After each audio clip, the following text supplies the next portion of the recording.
Let me get straight to it. I know people in our country are frustrated with our politics. I know they feel that much gets promised, but not enough is delivered. I know they watch the news or read the papers and wonder why, in the face of the facts as they have them, choices are made as they are. I know that they dislike Westminster game playing, the short-termism and the lack of accountability. But most of all, I think people are tired of the false choice between two versions of change that never go beyond the slogan. I've been Prime Minister for nearly a year now, and it is a privilege of my life. I know the fundamentals of our great country are solid and timeless. Its people are its greatest strength, economically and socially. Their hopes and genius are what propel us forward, not government. Government can set the framework, step in when needed, and step back when necessary. It can make big decisions. But what I've concluded during my time so far as Prime Minister is that those decisions, the decisions that could bring real change, change that could alter the trajectory of our country, can be so caveated, so influenced by special interests, so lacking in debate and fundamental scrutiny, that we've stumbled into a consensus about the future of our country that no one seems to be happy with. And this is because too often, motivated by short-term thinking, politicians have taken the easy way out, telling people the bits they want to hear and not necessarily always the bits they need to hear. Now, we are making progress, including on my 5 priorities. Inflation, down again today and on track to be halved. Fastest growth in the G7 over the last 2 years.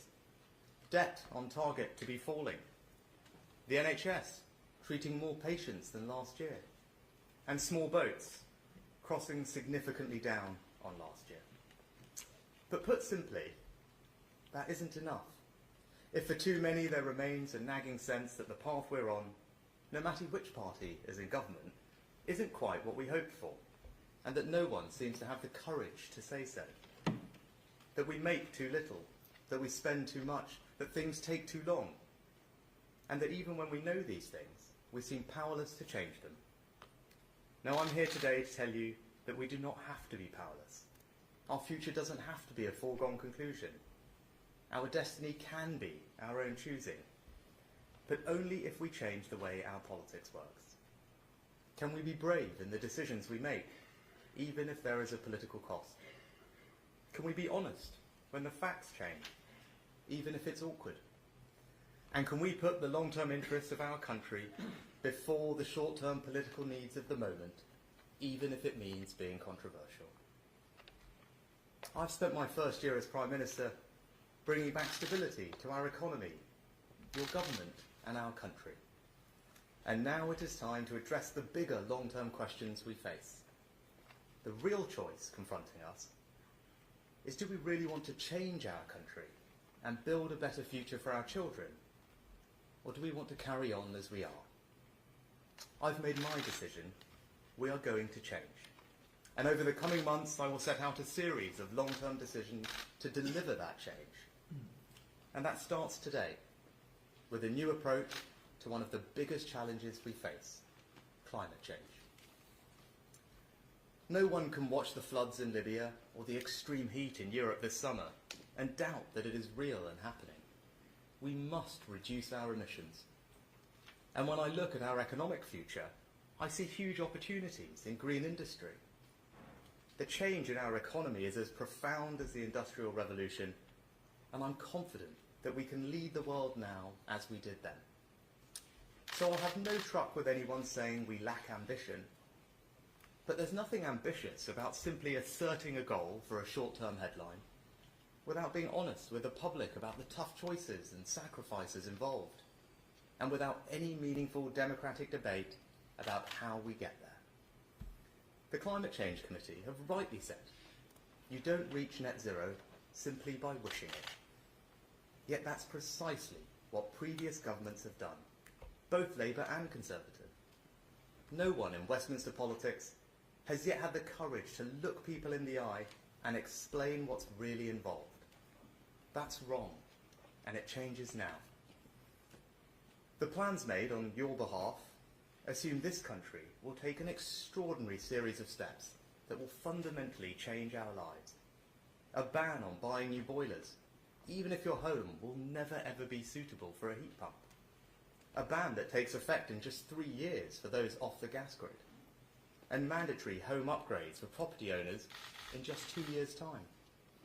There have even been proposals for taxes on eating meat, new taxes on flying, compulsory car sharing if you drive to work, and a government diktat to sort your rubbish into 7 different bins. Now, I believe deeply that when you ask most people about climate change, they want to do the right thing. They're even prepared to make sacrifices. But it cannot be right for Westminster to impose such significant costs on working people, especially those who are already struggling to make ends meet, and to interfere so much in people's way of life without a properly informed national debate. That's especially true because we're so far ahead of every other country in the world. We've had the fastest reduction in greenhouse gas emissions in the G7, down almost 50% since 1990. France, 22%. The US, no change at all. China, up by 300%. And when our share of global emissions is less than 1%, how can it be right that British citizens are now being told to sacrifice even more than others? Because the risk here, for those of us who care about reaching net zero, as I do, is simple. If we continue down this path, we risk losing the consent of the British people.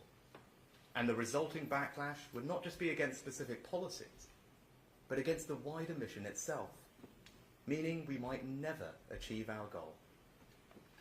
That's why we have to do things differently. We need sensible green leadership. It won't be easy, and it will require a wholly new kind of politics. A politics that is transparent and the space for a better, more honest debate about how we secure the country's long-term interests. So how do we do that? What is our new approach to achieving net zero? Well, first, we need to change the debate. We're stuck between two extremes. Those who want to abandon net zero altogether because the costs are too high, the burden's too great, or in some cases, they don't accept the overwhelming evidence for climate change at all. And then there are others who argue with an ideological zeal, we must move even faster and go even further, no matter the cost or disruption to people's lives, and regardless of how much quicker we're already moving than any other country. Both extremes are wrong. Both fail to reckon with the reality of the situation. Yes, net zero is going to be hard and will require us to change. But in a democracy, we must also be able to scrutinise and debate those changes, many of which are hidden in plain sight, in a realistic manner. This debate needs more clarity, not more emotion. The test should be, do we have the fairest credible path to reach net zero by 2050 in a way that brings people with us? Now, since I've become Prime Minister, I've examined our plans, and I don't think they meet that test. We seem to have defaulted to an approach which will impose unacceptable costs on hard-pressed British families, costs that no one was ever really told about, and which may not actually be necessary to deliver the emissions reduction that we need. And why am I confident in saying that? Because over the last decade or more, we've massively over-delivered on every one of our carbon budgets. Despite continuous predictions, we've missed them. We've seen rapid technological advances, which have made things like renewables far cheaper. Just consider offshore wind, where costs have fallen by 70% more than we projected in 2016. And people are increasingly choosing to go green. Look at how demand for electric vehicles has consistently outstripped forecasts. Now, given all these things, I'm confident that we can adopt a more pragmatic, proportionate, and realistic approach to meeting net zero that eases the burdens on working people. And that's the second part of our new approach. Now, I'm not saying there will be no hard choices, and nor am I abandoning any of our targets and commitments. I am unequivocal that we will meet our international agreements, including the critical promises in Paris and Glasgow to limit global warming to 1.5 degrees. I'm proud that our country leads the world on net zero with the most ambitious 2030 target of any major economy. And as we're committed as ever to helping developing countries. Just the other week, I announced $2 billion for the Green Climate Fund, the single biggest commitment of its kind the UK has ever made. But we can do all of this in a fairer, better way. And today I can set out details of what our new approach will mean for people. That starts with electric vehicles. We're working hard to make the UK a world leader. I'm proud that we've already attracted billions of new investments from companies like Tata's Jaguar Land Rover Gigafactory. And I expect that by 2030, the vast majority of cars sold will be electric. Why? Because the costs are reducing, the range is improving, the charging infrastructure is growing. People are already choosing electric vehicles to such an extent that we're registering a new one every 60 seconds. But I also think that, at least for now, it should be you, the consumer, that makes that choice, not government forcing you to do it. Because the upfront cost still is high, especially for families struggling with the cost of living. Small businesses are worried about the practicalities. And we've got further to go to get the charging infrastructure truly nationwide. And we need to strengthen our own auto industry so we aren't reliant on heavily subsidised, carbon-intensive imports from countries like China. So to give us more time to prepare, I'm announcing today that we're going to ease the transition to electric vehicles. You'll still be able to buy petrol and diesel cars and vans until 2035. Even after that, you'll still be able to buy and sell them second-hand. We're aligning our approach with countries like Germany, France, Spain, Italy, Australia, Canada, Sweden, and US states such as California, New York, and Massachusetts, and still ahead of the rest of America and other countries like New Zealand. Now, to get to net zero, we also need a fairer, better approach to decarbonising how we heat our homes. We're making huge advances in the technologies that we need to do that, like heat pumps. But we need a balance between incentivising businesses to innovate so heat pumps become even cheaper, more effective and more attractive, but without imposing costs on hard-pressed families at a time when technology is often still expensive and won't work in all homes. For a family living in a terraced house in Darlington, the upfront cost could be around £10,000. Now, even the most committed advocates of net zero must recognise that if our solution is to force people to pay that kind of money, support will collapse and will simply never get there. So I'm announcing today that we will give people far more time to make the necessary transition to heat pumps. We'll never force anyone to rip out their existing boiler and replace it with a heat pump. You'll only ever have to make the switch when you're replacing your boiler anyway, and even then, not until 2035. And to help those households for whom this will be the hardest, I'm introducing a new exemption today so that they will never have to switch at all. Now, this doesn't mean I'm any less committed to decarbonising our homes. Quite the opposite. But rather than banning boilers before people can afford the alternative, we're going to support them to make the switch.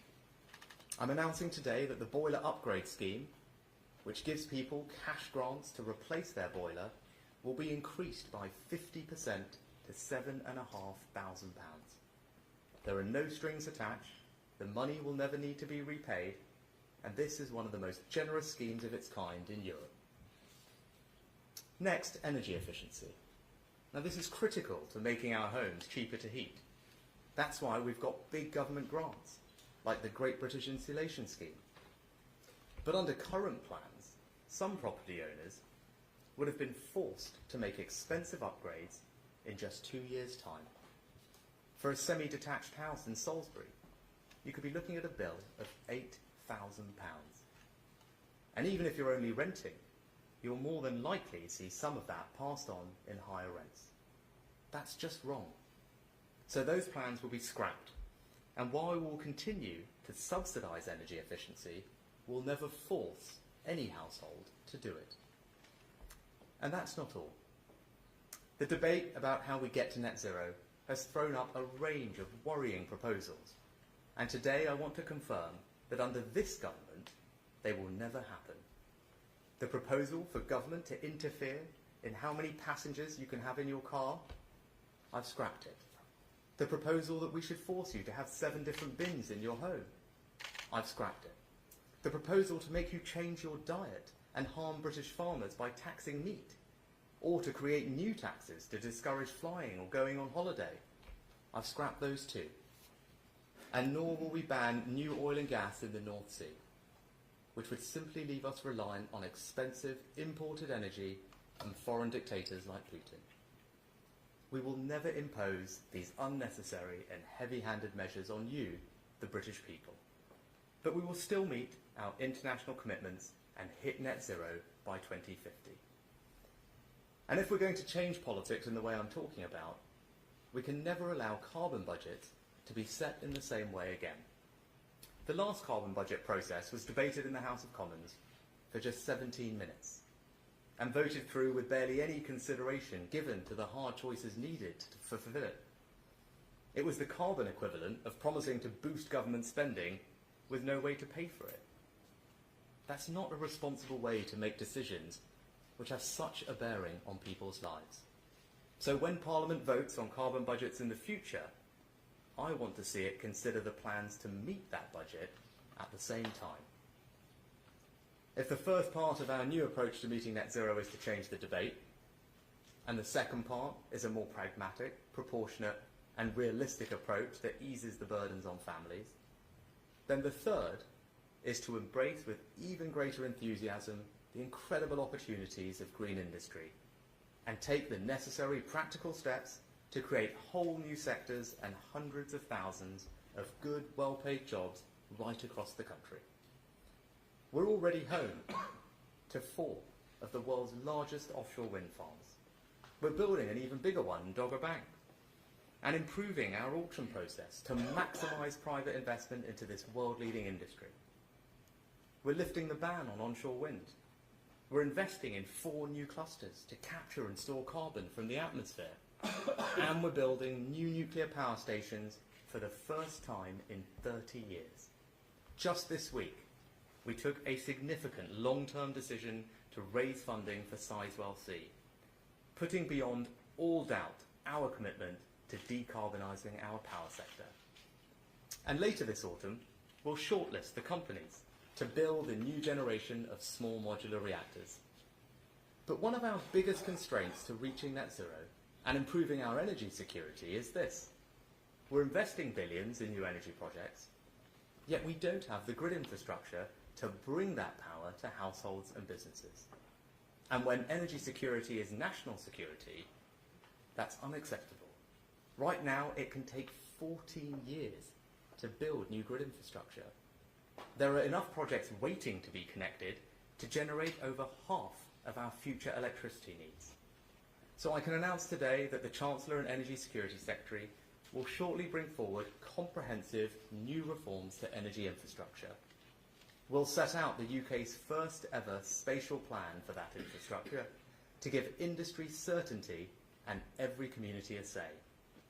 We'll speed up planning for the most nationally significant projects, and we'll end the first come, first served approach to grid connections by raising the bar to enter the queue and make sure those ready first will connect first.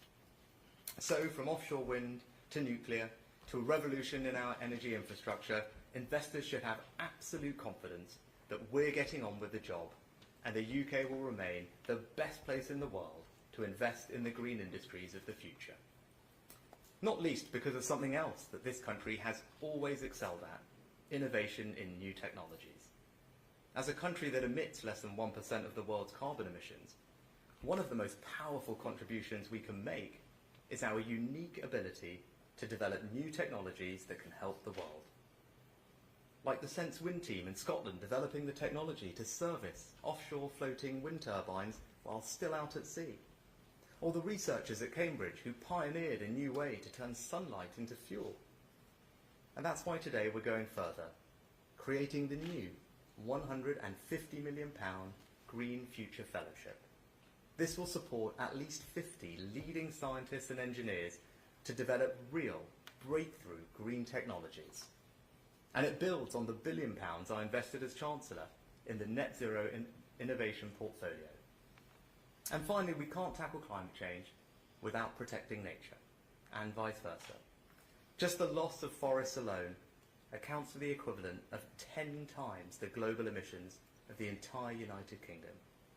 And in the coming weeks, ahead of my attendance at COP28, I will set out the next stage in our ambitious environmental agenda.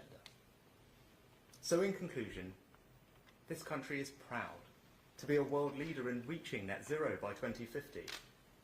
But we simply won't achieve it unless we change. We're now going to have a better, more honest debate about how we get there. We'll now have a more pragmatic, proportionate and realistic approach that eases the burdens on families, all while doubling down on the new green industries of the future. In a democracy, that's the only realistic path to net zero. Consent, not imposition. Honesty, not obfuscation. Pragmatism, not ideology. That's how we'll turn the challenge of net zero into the greatest opportunity and the proudest achievement of our lifetimes. And this is just the start. what we begin today is bigger than any single policy or issue. We are going to change the way our politics works. We are going to make different decisions. We won't take the easy way out. There will be resistance, but we will meet it.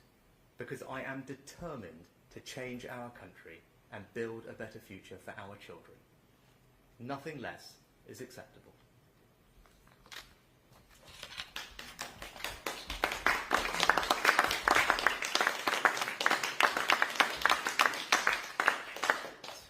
I turn to some questions from the media. Could we start with the BBC, please?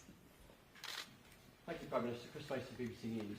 Boris Johnson says you're faltering. Businesses say you've robbed them of certainty, and one of your former cabinet colleagues suggests that this risks putting you on the wrong side of history. Is this all because you're panicking about losing the election?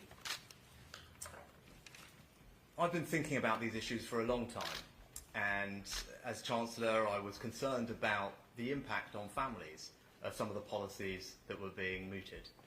When you think about it, as I mentioned, policies that would cost a typical family around the country £5,000, £10,000, £15,000, and we seem to be on autopilot to just adopt these things. I didn't think that was right at the time, and now as Prime Minister I've got an opportunity to change things. And what I don't want to do is make yet more short-term decisions, easy ways out, that ultimately not be straight with the country about what those mean for them, the costs that those are imposing on them. I don't believe that's the right thing to do. I want to make the right decisions for the long term of our children, of our country, and that won't be easy. And as you can see, there's lots of resistance to what I'm saying today.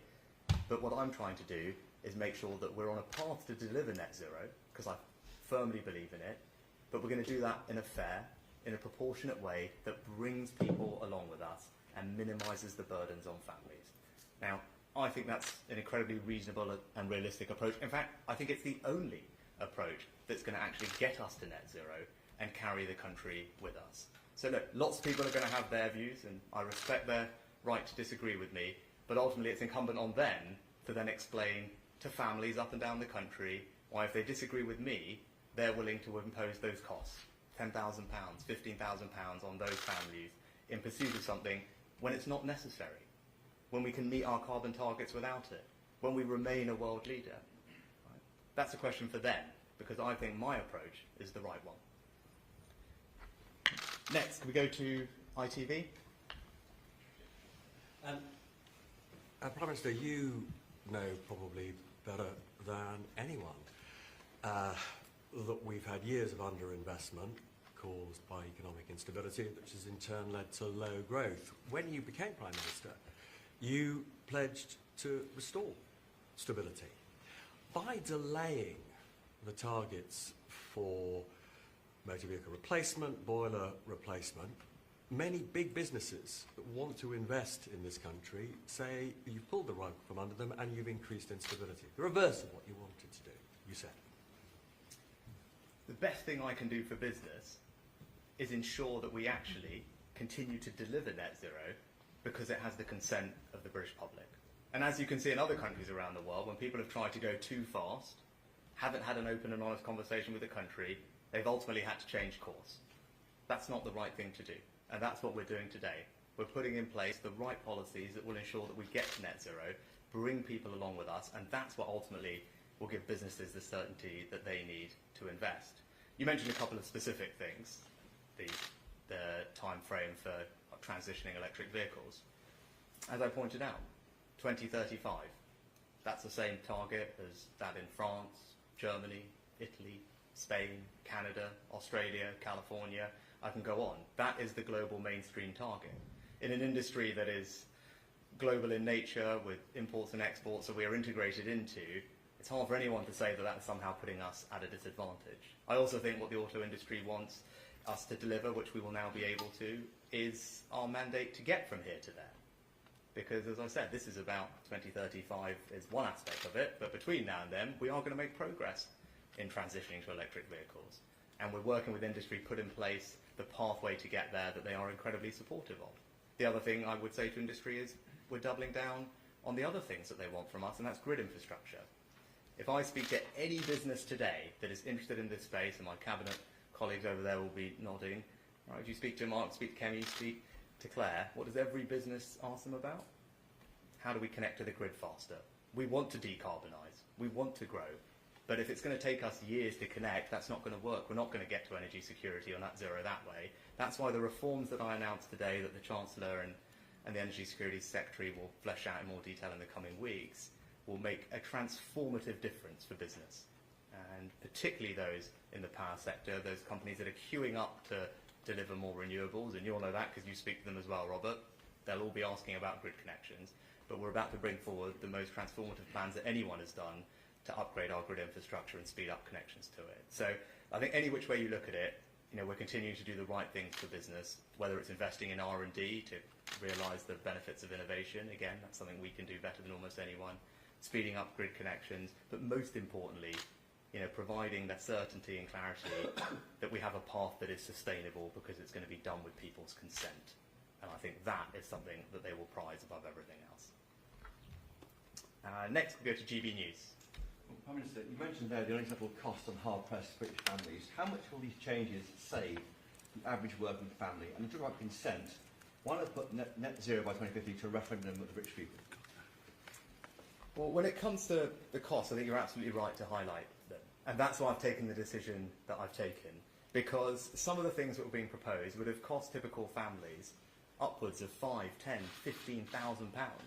Obviously, it depends on the type of property you live in. But for some people off the gas grid, forcing them to install a heat pump would have meant not just the cost of a heat pump, which could be in property like that, something like £13,000 instead of the boiler that they would have done, but also it could have meant that they had to make costly improvements to their energy efficiency at the same time, which could have been upwards of £20,000. Now that's to give you a sense of the scale. Or you take energy efficiency upgrades, which again, we were 2 years away from imposing on people. The average cost of those energy efficiency upgrades is about £8,000. For a quarter of all households, they're well upwards of 10. Right? These are the types of numbers that we're talking about. So look, I get that lots of people out there are going to be critical of what I'm doing today. They'll have their own views. But as I said earlier, I guess the question for all those people who are criticising this approach is to ask them to justify to all those families up and down the country why they think it's right, to ask them to find £5,000, £10,000, £15,000, £20,000 at a time when budgets are obviously tight, because we're working on getting inflation down, in pursuit of a goal that we can deliver without doing those things in a measured way, and still at the same time be world leading with our ambition. That's the question for everyone else. I'm interested in doing the right long-term thing for the country and actually bringing people along with me and minimising those costs on families. And that's why I think what we're announcing today, it is a break from the past, it is a change. It's a different way to approach these decisions, but I think it's the right thing to do, and I think it will have very broad support in the country. Referendum? I don't think we've had enough referendums, quite frankly. But I think the point about consent is important, and that's motivating me to do what I'm doing today. As I said, we haven't had an honest conversation about these issues in a long time. Right? It's not enough to just announce these targets, this great headline in the short term, but kind of will this thing to happen. That's not right. That's not the type of leadership that I believe in. Right? I'm Prime Minister. I want to be upfront and honest about what we're doing. I believe in net zero. We're going to get to net zero, but we're going to do it in a fair and proportionate way that is mindful of the impact on families. I'm absolutely confident we can do it. We're going to double down in all the areas where we can make a massive difference. We're going to save people money in the process. But throughout, we will do it with people's consent, because that is how we're going to bring them along with us. And if we don't do that, those of us who believe in delivering it will lose people. And that's not right. And that's what I'd say to those people on the extremes of this debate, the people who approach this with an ideological zeal that they will happily pay any price, they'll impose any cost on families in pursuit of it. That's not right. And what you will end up doing is damaging the cause of net zero, because people will be turned off. And I don't want to see that happen. Next, we go to the Times. Prime Minister, you've talked about phasing out the installation of new gas boilers from 2035. I've just been reading the Heat and Building Strategy from 2021, and it has exactly the same policy. So how is the policy you're announcing today any different from what the government's already committed to? So when it comes to heat, there are a range of different things that were being proposed.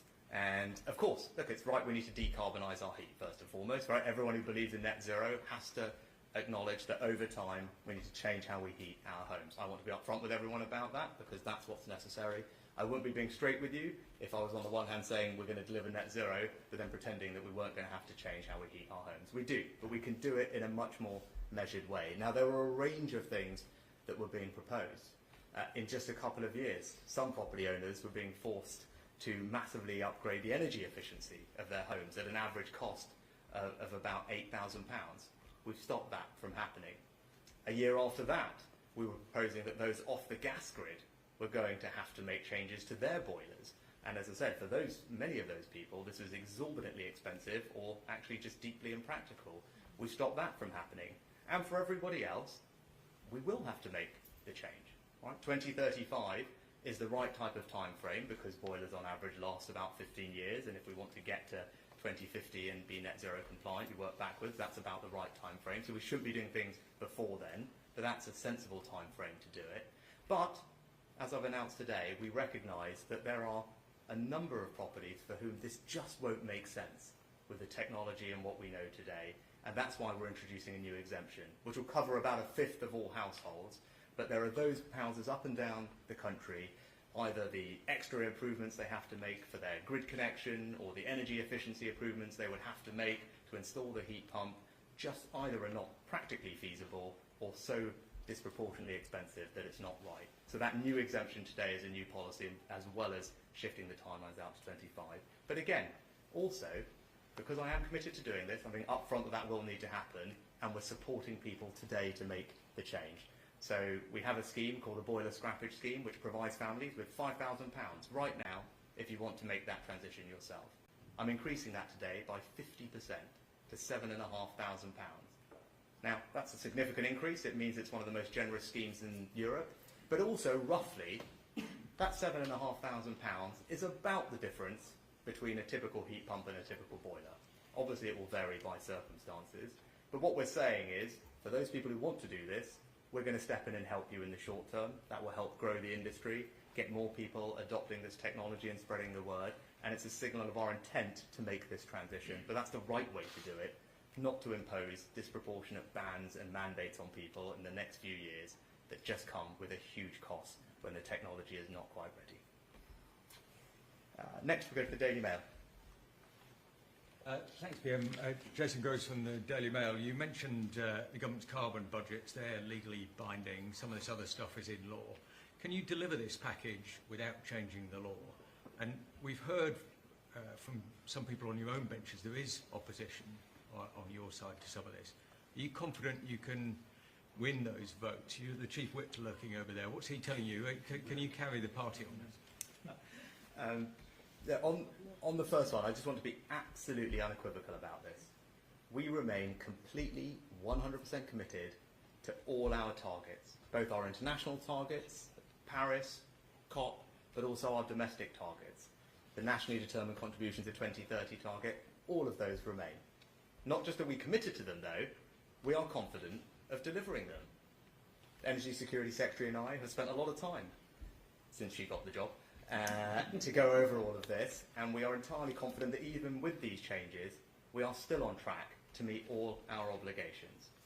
And obviously, as you'll know, under the legislation that we have that you pointed to, the Energy Security Secretary has an ongoing responsibility to ensure that we're on track and does regular reviews of all this under Section 13 of the Climate Change Act, and we will continue to do all of that. And that's why I'm confident I can stand here today and make these announcements, whilst also saying that we are confident that we can continue to deliver on all our commitments. And look, on your second question about people who disagree, as I said, there can be a range of different opinions on this. I accept that this is a controversial topic, but I think the debate on this has been charged with far too much emotion and not enough clarity. And there are people on extremes of this debate from either side. I don't think those extremes are right. I think the broad majority of people in this country, they believe in net zero, they're prepared to sacrifice for net zero, but they just want that to be done in a proportionate, pragmatic and realistic way, and they want people to be honest with them about what's involved.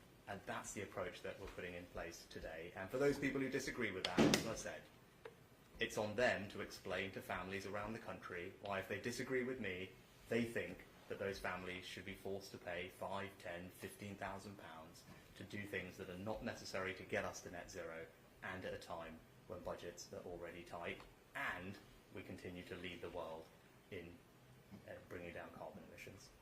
And as I said, I hope that as now people, rather than looking at the speculation, but having now seen what I've actually said and the detail of what we're saying, can digest it, absorb it, and I think it will command very broad support. Not just in our party, but also in the country. Next, the Sun. Thank you, Prime Minister. Harry Cole from The Sun. You say you're changing gear and going to make some very big policy announcements and big high-risk decisions in the coming months. Is this the start of some sort of political baseball to try and turn that 20-point poll deficit around? And on a theme, you say you want to be honest and open about hard choices. Is HS2 next? Can you guarantee that it remains your government policy for a high-speed rail train to go from Euston to central Manchester? Thank you. Well, look, it's a very generous comparison to baseball, which as a cricket fan I will certainly bang. But look, no, this is not actually about politics. Right? This is not about the politics. This is about doing what's right for the country in the long term. This is about me having had this job for just under a year, thinking hard about the things that will make real difference, that will bring real change to this country, that will put this country on a different trajectory and build a better future for our children, and recognising that those decisions are going to be controversial. But I'm going to do the right thing, and that's the change that I'm going to bring, because we can't deliver that better future for the country. We can't deliver the change that people want to see unless we change how we do politics, and this is an example of that. Now, I'm not going to speculate on all the other things, but this is something that many people have grappled with for a long time, and what I want to do, as I said, is bring transparency and clarity to this debate and set out a very clear direction of travel, which I appreciate is different from what's gone before, but I'm not apologising for that, because I think this approach is the right one. And this one is the one that I think the country deserves, this is what the country needs, and this is what we will deliver. HS2? As I said, I'm not going to speculate on lots of the other things that people will be talking about. What I'm focused on today is something that the Sun in particular has been campaigning on for a long time, is finding a fair, proportionate, pragmatic way to deliver net zero, bring the country along with us, and that's what we're delivering today. Next, can we go to The Guardian? Thanks, Prime Minister. Pippa Carrera from The Guardian. I think a lot of people listening to you will be wondering what exactly you're going to do to replace the specific targets that you rode back on today in order to meet that net zero target for 2050. Can you give us a bit more specific idea of how you're going to do that? And also, if I can ask, you've often said that your daughters are the experts on climate change in your household. How are you going to explain your decision to water down your climate targets today to them? And do you think they'll buy it? So in terms of meeting our climate obligations, I guess it's the same answer that I've given before. The Secretary of State has an ongoing responsibility to ensure that we're on track to deliver all our commitments. We believe we are. There are obviously regular reviews of that happen, but because of all the things that I talked about earlier, the fact that we've consistently over-delivered, the fact that costs are coming down faster than we expected, the fact that adoption is happening faster than we thought, those are all reasons, as well as the myriad of other policies that are in the mix. There's over 100 different policies that are all play a part in helping us deliver our goals. So it's not as simple as one in, one out. You have to constantly look at that entire mix of things, how they're delivering, what the environment is, and that's how the Secretary of State makes our regular assessments. But we believe we are absolutely on track to deliver our commitments, which again, as I would iterate, and this goes to your second point, which I just disagree with. I think it is absolutely wrong to describe in any way, shape or form what I'm doing today as watering down our targets. Our targets remain, right? Our commitment to net zero and the Paris and COP agreements that we signed remains. And our nationally determined contribution, our 2030 target, remains. And again, just for clarity, because this is the only thing that everyone is consistent on, we are forecast and we have committed to reduce our carbon emissions by 2030 by 68%. There is no other advanced economy in the world who comes close to that kind of commitment.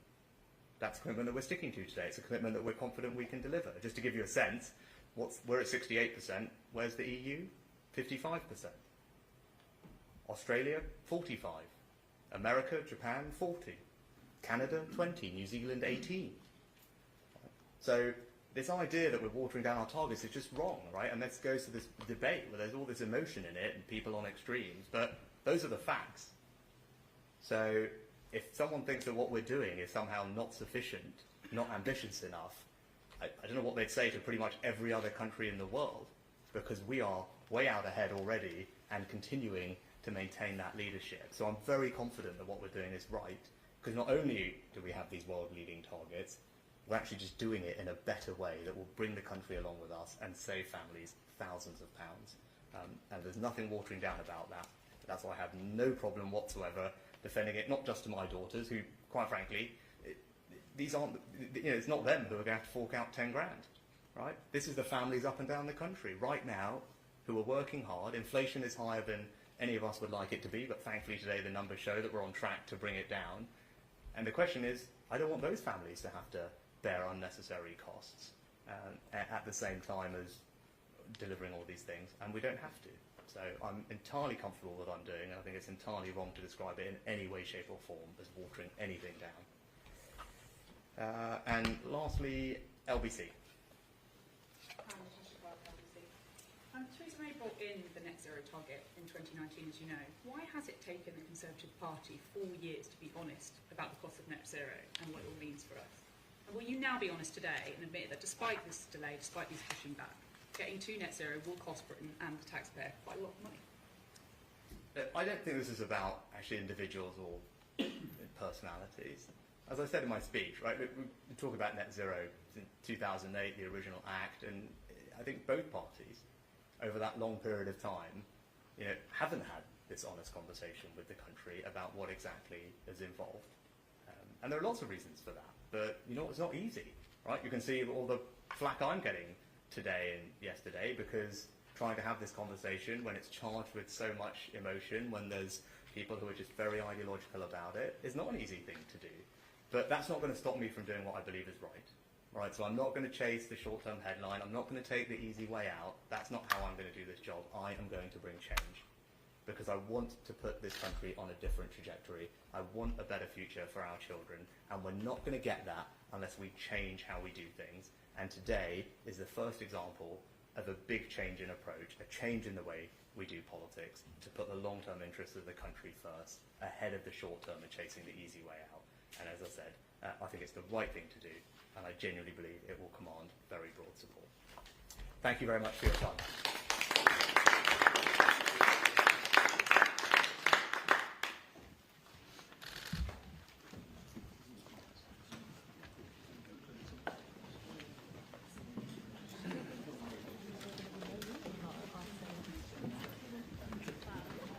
Cynicism.